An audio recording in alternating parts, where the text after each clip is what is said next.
Voilà la semence de l'année dernière. Je vais essayer de ne pas trop en mettre. Voilà. Puis de toute façon, après, je les repique une par une dans des godets. Peu importe si elles sont un peu trop serrées au départ. Ça, c'est la cœur de bœuf. C'est le produit phare de la maison. Alors là, j'ai pas mis l'eau, j'ai pas arrosé au préalable. Hein. J'aurais pu le faire. Alors, une légère couche de terreau, juste pour recouvrir une fois ou deux l'épaisseur de la graine.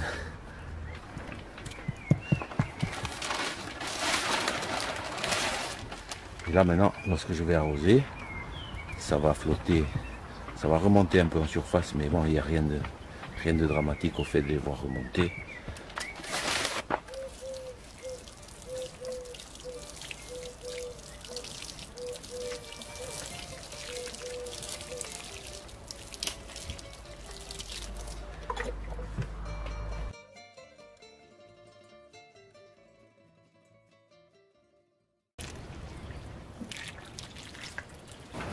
Dans les godets, 7 par 7 par 8.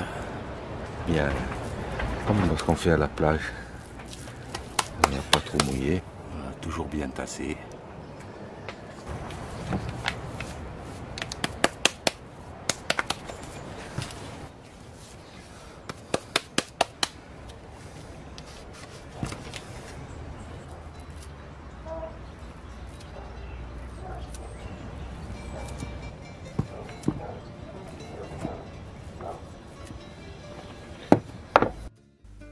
Jours après le semis, les tomates sont bonnes pour être transplantées dans des godets. Je sélectionne les plus vigoureuses, les plus chétives, je vais les jeter.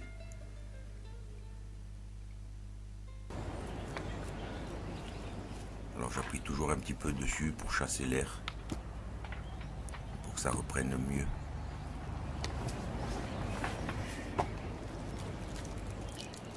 Et ce petit arrosage, c'est le même principe. Hein.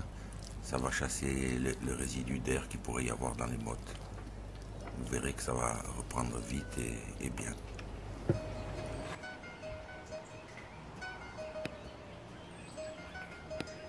Tout le ciel qui est comme ça.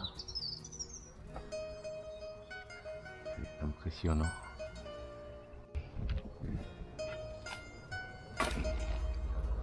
Alors, bien entendu, je ne la filtre pas, hein. C'est du bois de cheminée, il n'y a pas de clou dedans, même s'il reste quelques morceaux de charbon, il finira de se décomposer dans le jardin au fil des années. Les parcelles à repiquer sont toutes cendrées. Il va rester à rajouter l'engrais organique. Et au final, il va falloir enfouir le tout. Alors que ce soit fait en une ou deux étapes, ça revient au même. Le terrain est prêt à recevoir ses premières tomates. Vous voyez, elles ont bien grandi. Et il est plus que temps de les planter. Tout juste avant de planter, j'arrose les mottes, je les mouille. Ça va permettre de chasser l'air encore une fois et d'avoir des mottes déjà mouillées et gagner un petit peu sur le premier arrosage. La première cœur de bœuf de la saison, la première tomate tout court. Alors vous voyez, je les ai laissés grandir parce qu'il faisait trop froid la nuit, j'ai quand même attendu le redoux. Hein. Et pour que ça prenne bien, je plante un maximum de tiges dans le sol. Alors quelquefois, je suis même obligé de les plier. Ça va les renforcer parce que tous les petits poils blancs que vous voyez sur les tiges vont se transformer en racines. Et elle va avoir une accroche plus conséquente que si j'avais mis un minimum de racines. Vous voyez comment je procède. Alors attention à ne pas la casser, bien entendu. C'est très très fragile.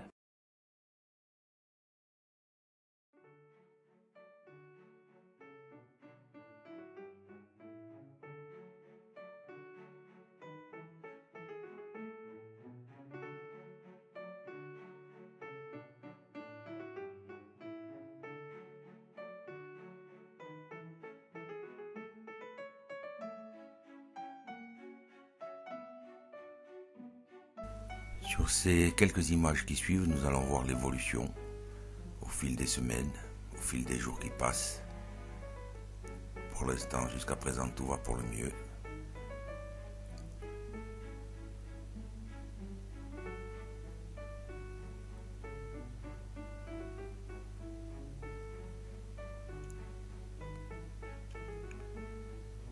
Et voilà, je pense que les premières récoltes sont pour dans pas très longtemps.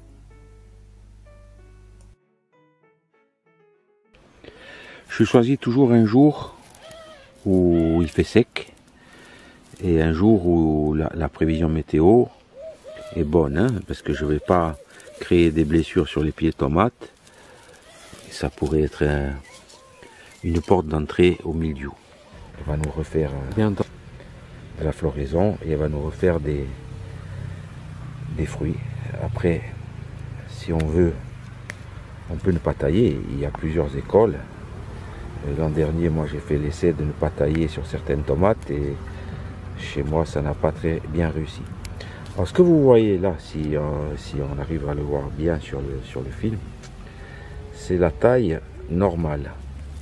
Sur un pied qui est à peu près normal, voilà. À partir d'ici, vous voyez que la tige, moi, sur le cœur de bœuf, va se diviser en deux parties. Je vais la laisser partir sur deux tiges, une ici, une ici. Vous voyez, le bouquet est là. Et ça va continuer à faire sa vie, hein. Ça va monter, monter, monter sur plusieurs bouquets. Voilà. Pas avoir peur d'en mettre dans le sillon. Hein. J'ai coutume de dire, moi, quand le frigo est vide, il faut le remplir. Et les tomates feront la différence. Et elles sélectionneront ce dont elles ont besoin. Petite précision en ce qui concerne l'arrosage, c'est que je mets toujours un chiffon au bout du tuyau pour éviter de faire des trous à cause de la pression et de déraciner les tomates les plus proches. Et au final, l'engrais organique va finir par se dissoudre au fur et à mesure des arrosages et apporter un complément nutritionnel aux tomates.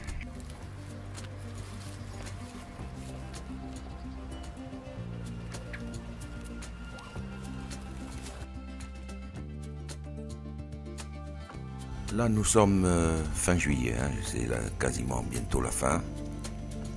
Ça a été particulièrement difficile cette année par rapport aux conditions climatiques et à la sécheresse qui a sévi un peu partout. Mais le résultat est quand même appréciable. Et quel que soit le poids, la taille des tomates qu'on récolte, ça va pas changer le goût inimitable de la cœur de bœuf, hein, qui fait que la plupart des gens la préfèrent à d'autres tomates.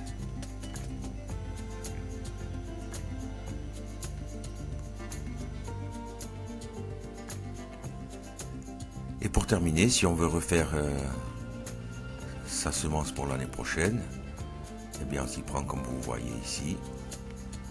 Ça va permettre d'année en année d'améliorer la qualité parce qu'on va garder que les tomates les plus robustes, celles qui ont résisté à toutes les maladies, celles qui ont résisté à toutes les conditions climatiques. Et ça fait une sélection qui s'habitue à votre terrain. Voilà, après qu'on ait récolté les graines, on rajoute un petit peu d'eau, c'est pas obligatoire. On met ça à l'abri pendant 3 ou 4 jours dans un endroit un peu sombre. Ensuite, on va sortir la couche de pourriture qui est à la surface, rincer abondamment. Je vous explique ce que vous voyez sur les images. Et je vais laisser sécher. Alors attention aux oiseaux là, parce que j'ai eu quelquefois des surprises. Il faut peut-être le mettre dans un endroit à l'abri. Laisser sécher, mettre dans une enveloppe datée et mettre le nom de la tomate. Merci à tous et à bientôt, j'espère.